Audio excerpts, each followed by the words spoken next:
देखिए, दो तीन क्वेश्चन भी लोग पूछे हैं, उसका भी जवाब देना है कॉन्स्टिट्यूशन में।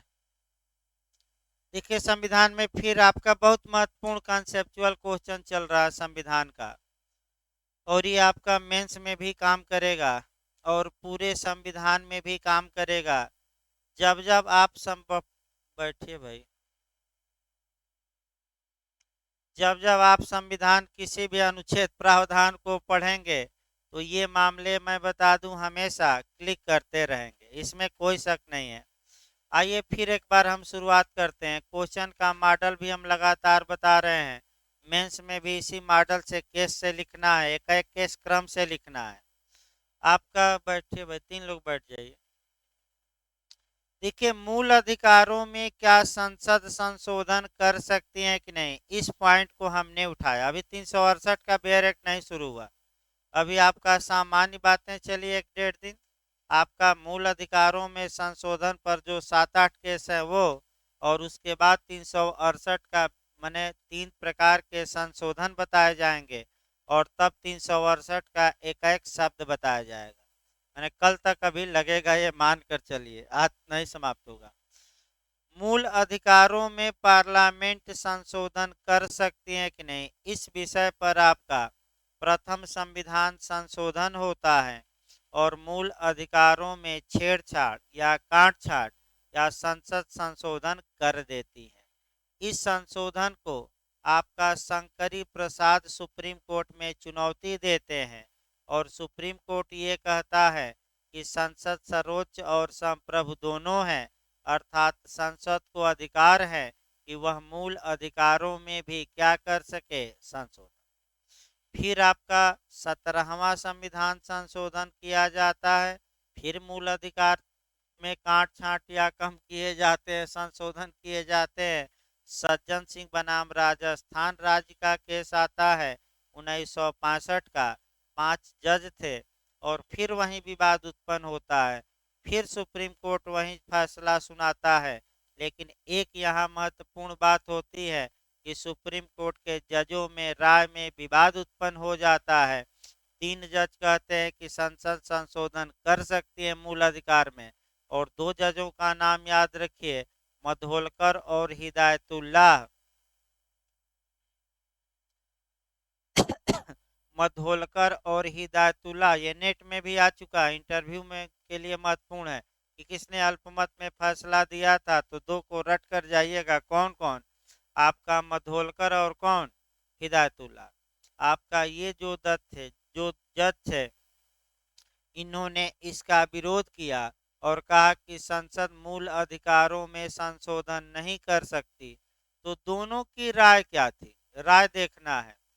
आपका मधोलकर की ये राय थी कि संविधान में कुछ ऐसे मूल तत्व है, या संविधान में कुछ ऐसे प्रावधान हैं, या कुछ आधारिक संरचना है, या कुछ बेसिक प्रिंसिपल हैं जिसका संसद संशोधन नहीं कर सकती। जबकि हिदायतुल्लाह का कहना था कि भाई अगर मूल अधिकारों में संशोधन करना है तो इसके लिए राज्यों की भी सहमति, आधा राज्यों की सहमत लेनी चाहिए। लेकिन चूंकि ये दोनों जज क्या थे, अल्पमत में निर्णय दिए और बहुमत का निर्णय मान्य था। फिर 1 साल बाद ही आपका मामला आता है, चुनौती दी जाती है फिर 17वें संविधान संशोधन को ही, और आईसी गोलकनाथ बनाम पंजाब राज्य के वाद में यहाँ से 2-3 क्वेश्चन बनते हैं। इस इस वाद में मुख्य न्यायाधीश सुब्बा राव थे। 11 जजों की पीठ बैठी, 6-5 से निर्णय आया। निर्णय की डेट याद रखना है, आपका 27 फरवरी 1967। रट कर जाइए, कल से ही रटवाया जा रहा है। किस तारीख को, 27 फरवरी 1967। और जे में जो पिछली बार आया कि किन 2 केसों में दिए गए निर्णय को गोलकनाथ के वाद में पलट दिया गया, तो ऊपर कौन सा केस दो बताया गया, शंकरी प्रसाद और कौन, सज्जन। ये दोनों याद करके जाए, पिछली बार का क्वेश्चन है। अब जजमेंट क्या आया ये देखा जाए। उच्चतम न्यायालय ने आपका दक्षिणी ध्रुव से उत्तरी ध्रुव तक यात्रा की, ये कहा जाता है। और संसद के पर कतर दिए, यानी कि संसद जो उड़ रही थी कि हम संप्रभु और सर्वोच्च दोनों हैं, यानी कि हम ही सावरेन हैं और हमारे ऊपर कोई नहीं है, हमें कोई चुनौती नहीं दे सकता। तो पहली बार सुप्रीम कोर्ट ने अपना ताकत दिखाई, और आपका कह सकते हैं कि ताकत दिखाकर ये कहा कि संसद मूल अधिकारों में संशोधन नहीं कर सकती। आपका अनुच्छेद 368 में संशोधन करने का केवल प्रोसीजर या प्रक्रिया या रीति बताई गई है, संसद को शक्ति नहीं दी गई है, ये याद रखिए। तीसरा पॉइंट ये आया कि जो ये संविधान का संशोधन अनुच्छेद 368 के तहत होता है, वह अनुच्छेद 13(3)(a) के तहत विधि माना जाएगा। और अनुच्छेद 13 का खंड 2 राज्य पर प्रतिबंध लगाता है।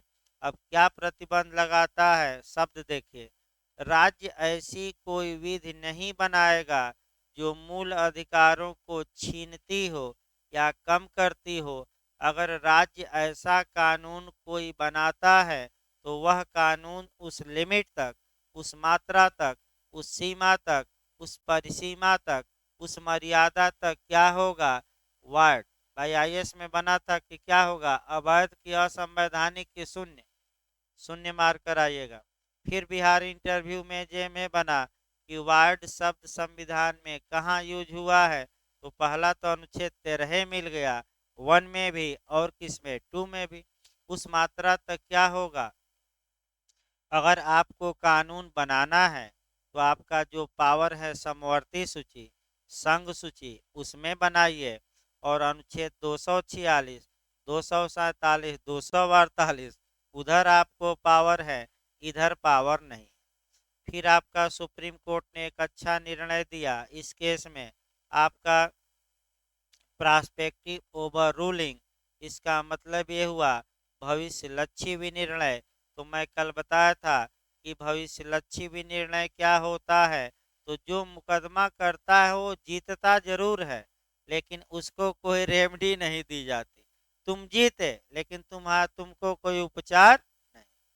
यानी कि भविष्यलक्षी विनिर्णय का मतलब फिर समझिए, इंटरव्यू में भी पूछा गया है कि निर्णय तो दिया गया, लेकिन ये कहा गया कि जो ये निर्णय का प्रवर्तन होगा ये पीछे वाले मामलों में नहीं, जो काम हो गए सही है, जो आगे संसद ऐसा नहीं करेगी। यानी कि पीछे से नहीं रोका जाता। यानी कि 27 फरवरी 1967 के बाद संसद मूल अधिकारों में संशोधन नहीं कर सकती। इसका मतलब ये हुआ भविष्यलक्षी विनिर्णय। तत्पश्चात फिर इतिहास अब आगे बढ़ाना है। इसके बाद आपका संसद बौखला गई तमाम। अब संसद को लगा कि जो हमारी संप्रभुता या सर्वोच्चता है वह तो ये सुप्रीम कोर्ट डिस्टर्ब कर दिया है। तो संसद ने आपका खूब संशोधन किया संविधान में। संशोधन 24वां किया गया, 25वां किया गया, 26वां किया गया, 27वां किया गया। और इन संशोधनों को चैलेंज किया गया। केशवानंद भारती के बाद में केरल के 2 अधिनियम थे, संविधान संशोधन था और आपका, तो अगला केस कौन सा आता है, केशवानंद भारती बनाम केरल राज्य। अब उसी केस पर हम टिके थे, उसी को देखना अभी आधा ही हुआ था। केशवानंद भारती बनाम आपका केरल राज्य। आपका AIR 1973। आपका सुप्रीम कोर्ट कितने जजों की पीठ बैठी, 13। सबसे अधिक पीठ किस केस में बैठी है, केशवानंद। अब तक कितनों की, 13 की। कितने से निर्णय आया, 76 दिन लगातार सुनवाई हुई थी आपका, कितने दिन, और 69वें दिन फैसला आया था। याद रखिएगा, ये पूछा नहीं जाता। नहीं, हाँ 67 भाई, 67 दिन सुनवाई हुई और 69वें दिन फैसला आया। सरकार अपना तर्क रख रही थी और आपका याची जो था वो भी अच्छे अच्छे वकील रखा था सुप्रीम कोर्ट में, लगातार बहस होती रही। अब प्रश्न ये था, देखिए आपका इसमें एक दो, हाँ, मुख्य न्यायाधीश सीकरी महोदय थे, ये भी याद रखिएगा। मुख्य न्यायाधीश कौन थे? सीकरी महोदय थे। अब विवाद मुख्य रूप से यही था कि क्या संसद संविधान और मूल अधिकारों में एमेंड कर सकती है कि नहीं। तो सुप्रीम कोर्ट ने एक बीच का रास्ता निकाला, न इधर न उधर, एक बैलेंस बनाया और कहा क्या कि संसद मूल अधिकारों सहित संविधान के किसी भी प्रावधान में संशोधन कर सकती है।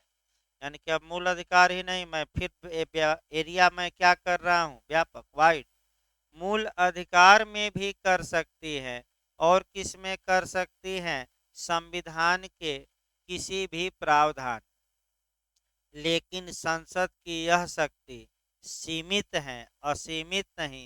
यानी कि सुप्रीम कोर्ट ने एक लेकिन लगाया और कहा कि संसद संविधान के बेसिक स्ट्रक्चर अर्थात मूलभूत ढांचा, अर्थात मूल तत्व, अर्थात आधारिक संरचना को संशोधन करके डिस्टर्ब नहीं कर सकती।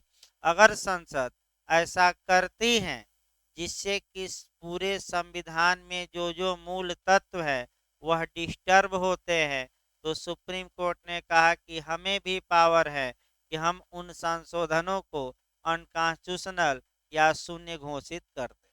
अब ध्यान से देखिए लड़ाई कहाँ व्यापक हो गई, सुप्रीम कोर्ट ने पावर कैसे बढ़ाया। अब तक सुप्रीम कोर्ट केवल और केवल मूल अधिकारों पर ध्यान दे रहा था कि मूल अधिकारों में संशोधन पर, लेकिन एक पॉइंट ये इस केस में देखिए कि अब मूल अधिकारों पर ही ध्यान नहीं, अब पूरे संविधान पर ध्यान।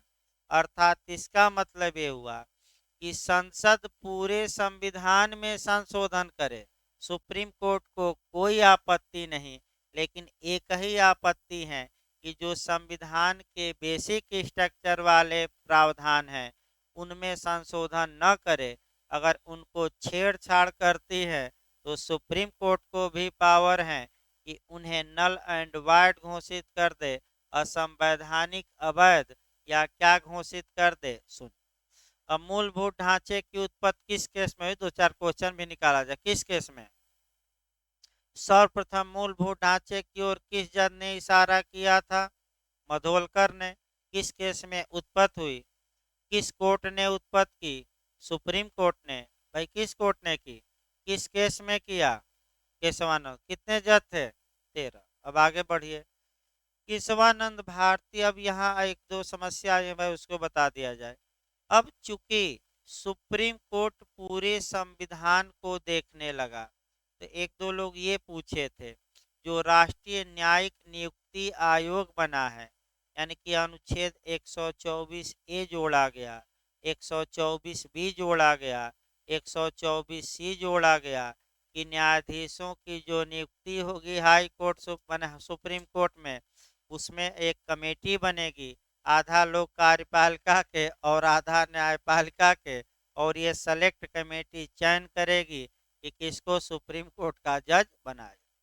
तो इस प्रावधान को चैलेंज किया गया उच्चतम न्यायालय में। उच्चतम न्यायालय advocates on record versus Bharat संघ के वाद में, और उच्चतम न्यायालय ने इस संविधान संशोधन को शून्य घोषित किया और स्पष्ट बता दिया कि न्यायपालिका की स्वतंत्रता और निष्पक्षता ये संविधान का बेसिक स्ट्रक्चर है, और संसद ने इसे छेड़ा है तो हम भी इसे क्या कर रहे हैं, अब सुन।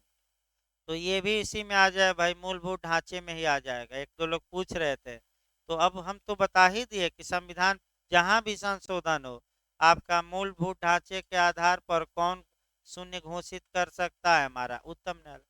अतः उच्चतम न्यायालय वर्तमान में विश्व का सबसे ताकतवर कोर्ट है। क्यों? क्योंकि संविधान में कहीं भी संसद संशोधन करे, उच्चतम न्यायालय बस 1 मिनट में क्या कर सकता है, उस संशोधन को क्या कर सकता है। अब तो आप लोग ये सोच रहे होंगे ऐसा जब होने लगे तो होगा क्या, थोड़ा उसकी कल्पना करिए। संसद संविधान में संशोधन करेगी और सुप्रीम कोर्ट बेसिक स्ट्रक्चर के आधार पर उन संशोधनों को क्या करेगा, रद्द। ये तो रोज लड़ाई चलती रहेगी, हम बड़े तो हम बड़े। तो आखिर टीका कैसी है व्यवस्था, तो केशवानंद भारती के वाद से आज तक इसी नियम पर व्यवस्था चल रही है। और जो टीका है इंटरव्यू का क्वेश्चन है, गलत ना हो, चेक एंड बैलेंस।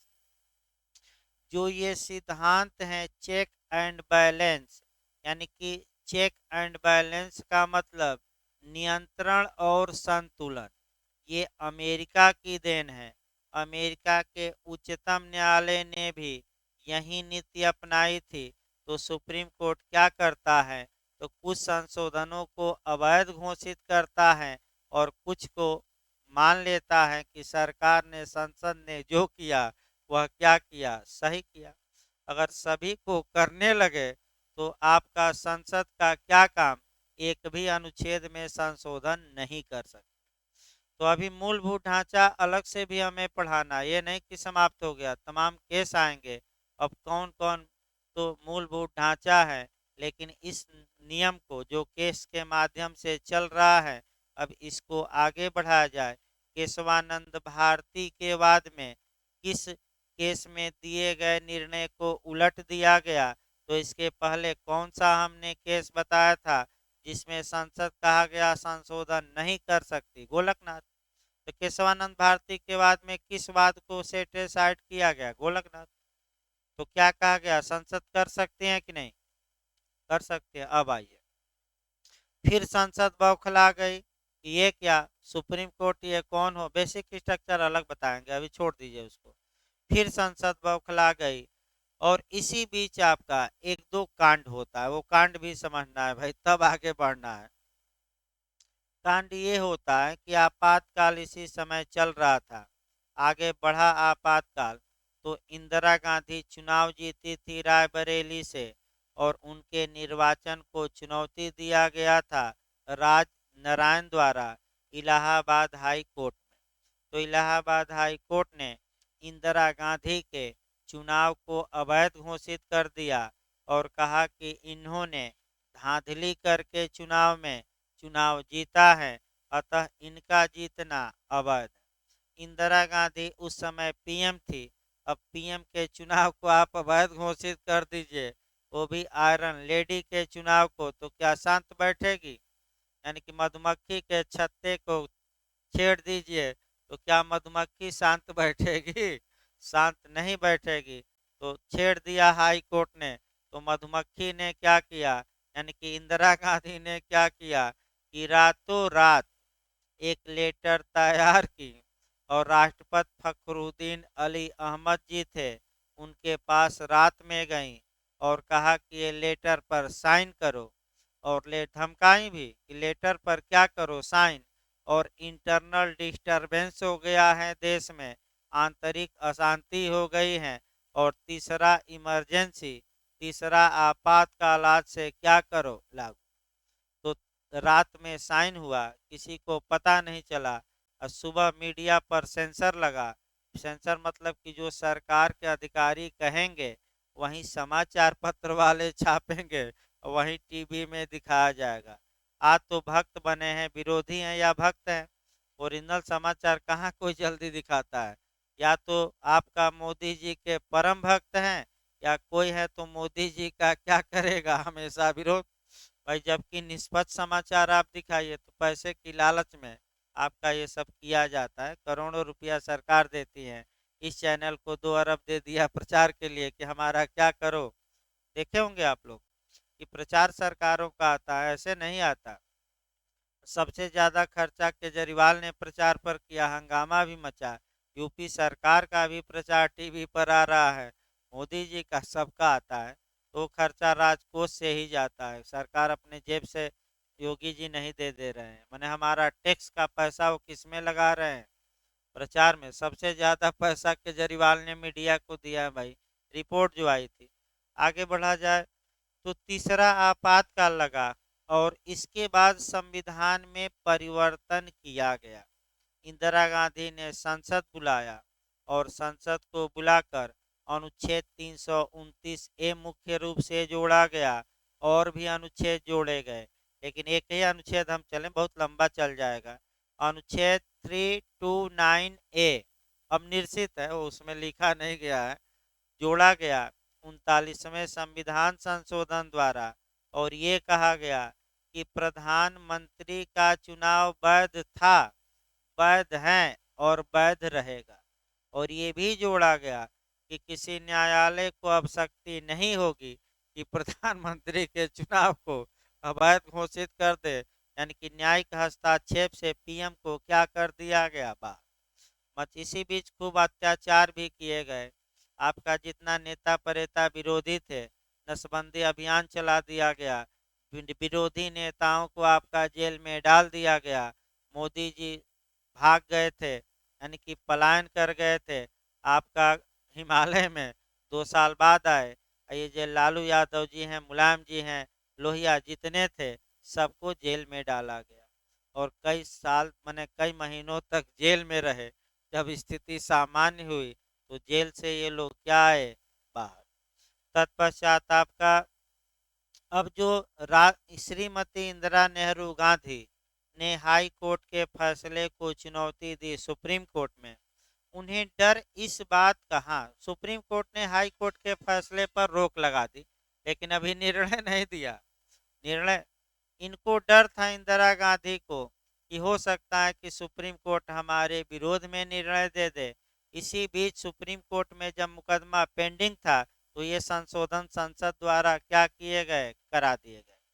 तो अंत में उच्चतम न्यायालय ने निर्णय दिया। इस बार बिहार जे में ये क्वेश्चन आया था, मैं बता दूं, इसी बार आया था।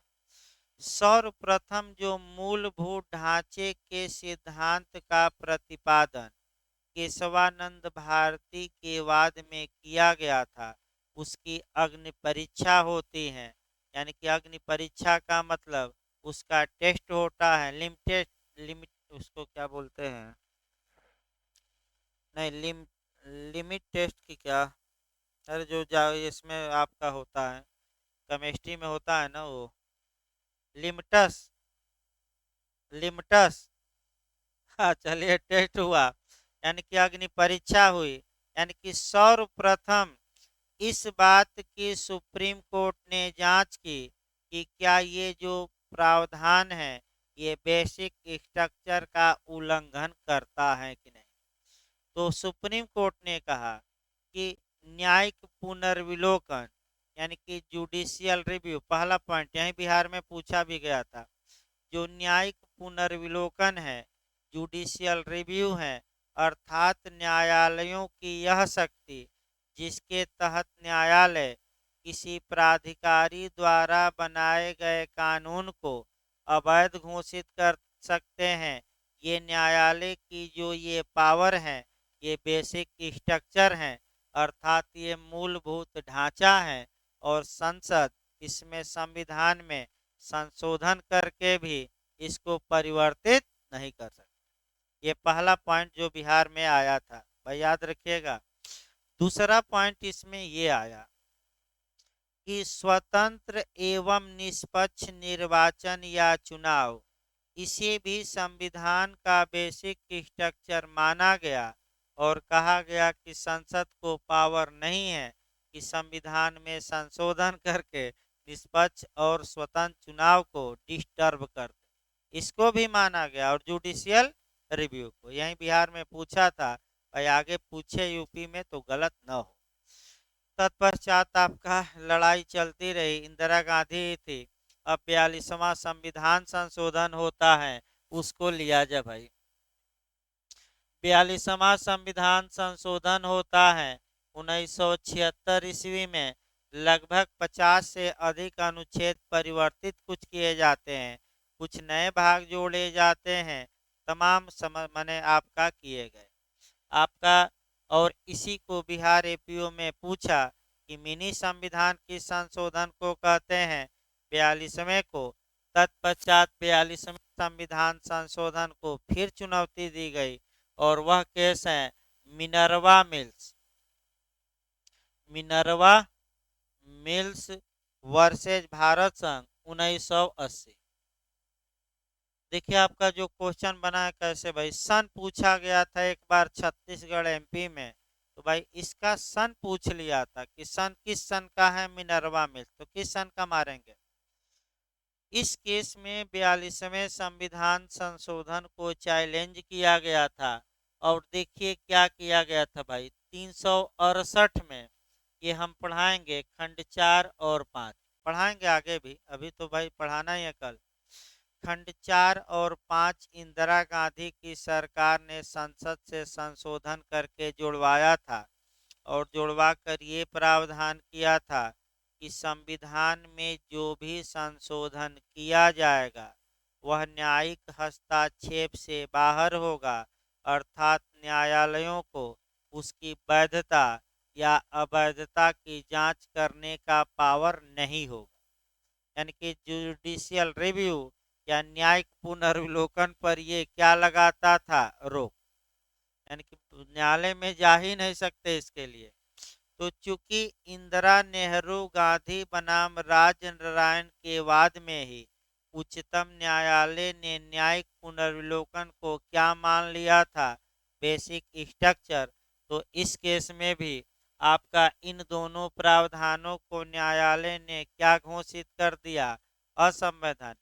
और फिर एक बार सरकार से कह दिया कि जो हमारी ये क्षमता है कि हम किसी कानून की वैधता की जांच करके उस कानून को शून्य घोषित कर दें, ये संविधान का कैसा स्ट्रक्चर है, बेसिक, और आपको पावर नहीं है कि आप संशोधन करके इसमें परिवर्तन कर सकें। तो आपका मिनर्वा मिल्स का केस कब का है, 1980। किस खंड को अवैध घोषित किया गया, 368 के किस खंड को, 4 और 5। अब आइए फिर कहानी आगे बढ़ाइए, अभी दो केस और आपका पढ़ना है, मिनर्वा मिल्स के बाद दो केस। अब देखिए आपका कहावत भी कही जाती है कि डायन बाबा, डायन का पहले समझिए भाई आपका, तब आगे बढ़ा जाए। कहावत से समझिए भाई, आपका पुरानी कहावत है, अब कहाँ तक सच्चाई है इस बारे में हमें पता नहीं है। कहावतें कहावतें होती हैं, अब सही है कि गलत। कहावत ये है कि जब डायन भी आती हैं पूरे गांव को खाती थी, तो एक घर को छोड़ देती थी, ताकि 10-20 साल में यह बढ़ेगा घर, पूरा गांव बसेगा, तो फिर से हम आकर क्या करेंगे, एक बार खाएंगे। लेकिन सुप्रीम कोर्ट भी आपका डायन तो नहीं कहा जा सकता भाई, ऑनलाइन चल रहा है आपका, उससे तुलना करिए। तो अब देखिए क्या था, ध्यान से देखिए अभी आपका। अब सुप्रीम कोर्ट ने केशवानंद भारती के वाद में क्या कहा कि संसद पूरे संविधान में संशोधन करे, हमें कोई रोक टोक नहीं है, लेकिन अगर कहीं भी संविधान में ऐसा संशोधन करती है जो संविधान का किस क्या डिस्टर्ब होता है, बेसिक स्ट्रक्चर, तो हम उसे क्या घोषित कर देंगे। अब तो एक घर अभी छूटा था, और वह घर था आपका कौन, 9वीं अनुसूची, अभी यही छूटा था। तो कौन सा घर एक छूट गया था, और ये घर आपका सुप्रीम कोर्ट को बार बार दिमाग में खटक रहा था कि इसका क्या किया जाए। तो दो केस पढ़ना है, एक वामन राव का केस पढ़ना है, ये सन पूछा गया है 1981 का, और आई आर सिल्हो का केस पढ़ना, आई आर वर्सेस तमिलनाडु राज्य 2007 का। आज लिखवा देंगे इसको भाई, शॉर्टकट में लिख रहे हैं, I R Coelho versus state of Tamil Nadu 2007। पहले 9वीं अनुसूची का मेंस में भी आया है भाई, 9वीं अनुसूची में संशोधन, तो आपका 9वीं अनुसूची को दिखाते हुए ये दो केस लिखना है, और अंत में निष्कर्ष निकालना है। अब 9वीं अनुसूची थोड़ा ध्यान से 5 मिनट अलग से समझिए, क्योंकि 9वीं अनुसूची है क्या, आपको इसको अलग से हम बता रहे हैं, तब आपका यही लास्ट प्रावधान है। फिर एक बार समझिए, क्वेश्चन बनता है प्री में मेंस में। देखिए आपका 9वीं अनुसूची प्रथम संविधान संशोधन अधिनियम 1951 द्वारा जोड़ी गई थी। तो पहला तो क्वेश्चन ये आया, यूपीजे में भी आया है, कि मूल संविधान में कितनी अनुसूचियां थी? 8। अब वर्तमान में कितनी है? 12। ये क्वेश्चन आ चुका है जे में पिछली बार जीएस में, गलत ना हो ऐसा क्वेश्चन। अब 9वीं अनुसूची कब जोड़ी गई? प्रथम संविधान संशोधन के द्वारा। सन पूछे तो कौन सा? 1951 रटिए। अब आगे देखिए इसमें, देखिए आपका प्रथम संविधान संशोधन द्वारा संपत्ति के अधिकार को कम किया गया। अनुच्छेद 31 को संशोधन इत्यादि किया गया, 31A इत्यादि जोड़ा गया, उतना आगे पढ़ाया जाएगा, अभी मैंने छेड़छाड़ की गई। और तत्पश्चात 9वीं अनुसूची जोड़ी गई और ये कहा गया कि जो कानून 9वीं अनुसूची में रख दिए जाएंगे वह न्यायिक हस्तक्षेप से बाहर होंगे, अर्थात न्यायालय उसकी वैधता और अवैधता की जांच कर सकते हैं कि नहीं कर सकते। यानी कि न्यायिक हस्तक्षेप से ये क्या होंगे? यानी कि जुडिशियल रिव्यू किसका नहीं हो सकता? जो कानून कहाँ चले गए? 9। चलता रहा मामला, चलता रहा। अब आपका ये आया कि 24 अप्रैल, भाई देखिए बताना भूल गया था आदमी, 1973 ईस्वी को केशवानंद भारती के मामले में फैसला आता है और ये सुप्रीम कोर्ट कहता है कि संसद पूरे संविधान में संशोधन कर सकती है, लेकिन अगर उसका मूलभूत ढांचा डिस्टर्ब होता है तो हम उसको क्या करेंगे? अवैध घोषित कर देंगे। अब यहीं एक घर बचा था, कौन सा? 9वीं से। तो वामन राव पहुंच गया इस घर को छीन, मैंने इस घर के लिए कौन पहुंच गया? वामन राव ने ये तर्क दिया कि हजूर जब आप कह रहे हैं कि पूरे संविधान में कहीं भी, तो 9वीं अनुसूची भी तो संविधान में है, ये घर क्यों छोड़े हैं? तो अतः आपका कर्तव्य है कि अगर 9वीं अनुसूची में कोई कानून रखा गया है और उससे संविधान का कौन सा स्ट्रक्चर, बेसिक स्ट्रक्चर डिस्टर्ब होता है, तो ये घर क्यों छोड़ेंगे? इस घर में भी जो डिस्टरबेंस है उसको भी दूर करिए, यानी कि उसको भी आप क्या घोषित करिए? अवैध। तो सुप्रीम कोर्ट ने वामन राव की बात मान ली और आपका डायन जैसे कोई घर नहीं छोड़ा अब, और यह स्पष्ट बता दिया। अब देखिए नियम क्या है कानूनी भाषा में। उच्चतम न्यायालय ने ये कहा कि यदि 9वीं अनुसूची के किसी प्रावधान से संविधान का मूलभूत ढांचा डिस्टर्ब होता है तो हम उसकी परीक्षा कर सकते हैं, और हमें लगा कि वो डिस्टरबेंस कर रहा है तो उसके प्रावधानों को भी क्या घोषित कर सकते हैं? अवैध। यानी कि वो भी अंडर में ले लिया, एक बचा था, लेकिन एक प्रतिबंध भी लगाया कि चूंकि मूलभूत ढांचे का सिद्धांत कब उत्पन्न हुआ है? 24 अप्रैल 1973।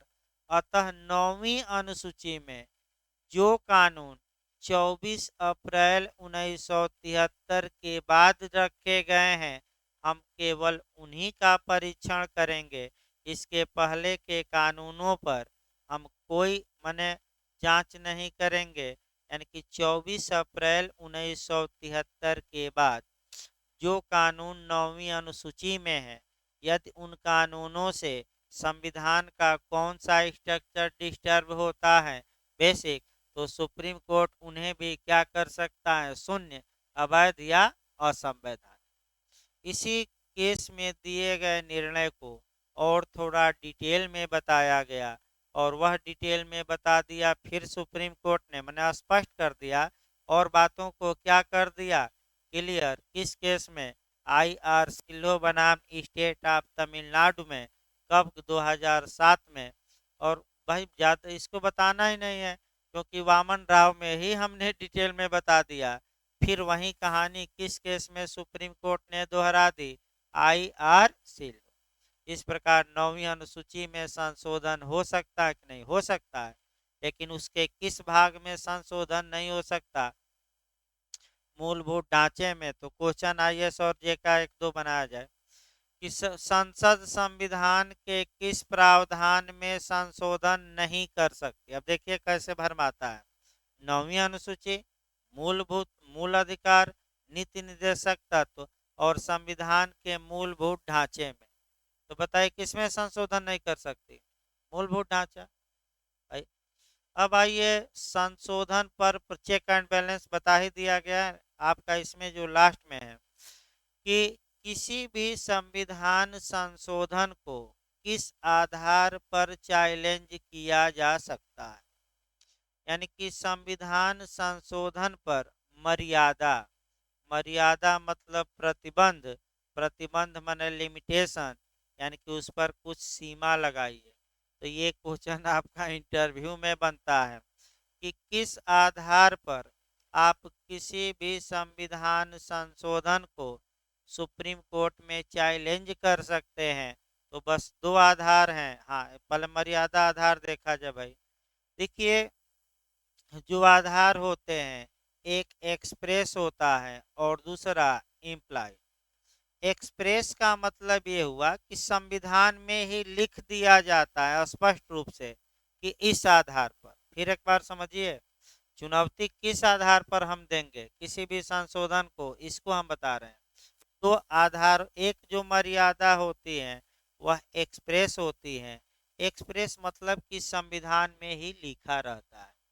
और दूसरी जो मर्यादा है वह इम्प्लाइड होती है, यानी कि संविधान में लिखा नहीं रहता लेकिन न्यायालय के निर्णय द्वारा वह सीमा लगाई जाती है।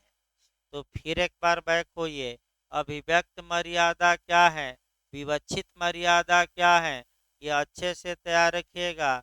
अभिव्यक्त मतलब कि संविधान में जो लिखा है, तो क्या लिखा है 368 में। तो 368 में ये है कि अगर भारत की संसद संविधान में संशोधन करती है तो 368 में जो आपका प्रोसीजर है उस प्रोसीजर का पूरी तरह क्या करे, फॉलो। अगर संसद उस प्रक्रिया का उल्लंघन करके, किस प्रक्रिया का, जो किस अनुच्छेद में है 368, कोई संशोधन कर देती है तो हम सुप्रीम कोर्ट में जा सकते हैं कि संविधान में दी गई प्रक्रिया का पालन किसने नहीं किया, संसद ने। अतः इस संविधान संशोधन को सुप्रीम कोर्ट क्या करे, रद्द। तो पहला उपाय क्या है चुनौती देने के कि 368 में दी गई प्रक्रिया का क्या न किया जाना, पालन। ये अभिव्यक्त मर्यादा है कि विवक्षित, अभिव्यक्त। क्यों अभिव्यक्त है, क्योंकि संविधान में ही ये क्या है दिया। विवक्षित जो मर्यादाएं होती हैं, इम्प्लाइड लिमिटेशन, वह आपका संविधान नहीं लगाता, न्यायपालिका लगाती है। तो केशवानंद भारती के वाद में संसद पर संशोधन करने की विवक्षित मर्यादा कौन सी लगा दी गई कि कौन सा स्ट्रक्चर डिस्टर्ब न करिए, बेसिक। तो फिर एक बार समझिए भाई, अगर पूरे संविधान, हम 9वीं अनुसूची को भी हम ले लिए हैं, यानी कि अब आपका कोई छूटा नहीं, अनुच्छेद 1 से 395 और 12 अनुसूचियों को समाहित करते हुए पढ़ना है। लास्ट लाइन, अगर संसद संविधान के किसी अनुच्छेद या अनुसूची में कोई संशोधन करती है तो उस पर इम्प्लाइड मर्यादा हमारे सुप्रीम कोर्ट ने लगा रखा है। क्या इम्प्लाइड मर्यादा है कि संसद संशोधन तो करे लेकिन संविधान का जो मूलभूत ढांचा है उसमें संशोधन नहीं कर सकती। तो आप लोग खुद बताइए ये प्रतिबंध किसने लगाया है, न्यायालय ने कि संविधान ने? न्यायालय ने। तो कौन सी मर्यादा हो गई, विवक्षित या इम्प्लाइड? तो फिर हाँ इम्प्लाइड। तो फिर एक बार बैक हो जाइए, किसी भी संविधान संशोधन को चैलेंज सुप्रीम कोर्ट में किन आधारों पर अब किया जा सकता है, फिर मैं लास्ट में बता रहा हूँ कितने आधार, दो। कौन कौन? पहला कौन हमने बताया कि 368 की प्रक्रिया क्या नहीं की गई है, पालन। और दूसरा क्या हम दिखा सकते हैं, बेसिक स्ट्रक्चर। तो जो ये देख दो लोग पूछ रहे थे 124 ए, 124 बी, 124 सी। तो ये किस आधार पर चैलेंज किया गया? प्रक्रिया के आधार पर नहीं, किस आधार पर? तो इस केस में फिर सुप्रीम कोर्ट ने कहा, supreme court advocates on record आगे बताया जाएगा कि स्वतंत्र एवं निष्पक्ष न्यायपालिका क्या है संविधान का बेसिक। इसलिए हम क्या कर रहे हैं इस संशोधन को। अब इस प्रकार आपका जो मूलभूत माने मूल अधिकारों में, अब मूल अधिकार ही नहीं, अब मूल अधिकार छोड़ दीजिए, पूरे संविधान में संशोधन की बात है, वह कहानी समाप्त होती है। तो अगली कहानी कल आपका पहले अब अनुच्छेद 368 एक शब्द पढ़ा दिया जाए और तब लास्ट में कल ही बेसिक स्ट्रक्चर। तो कल एक बेसिक स्ट्रक्चर का मॉडल हम बताएंगे। तो हम बताए कि चेक एंड बैलेंस।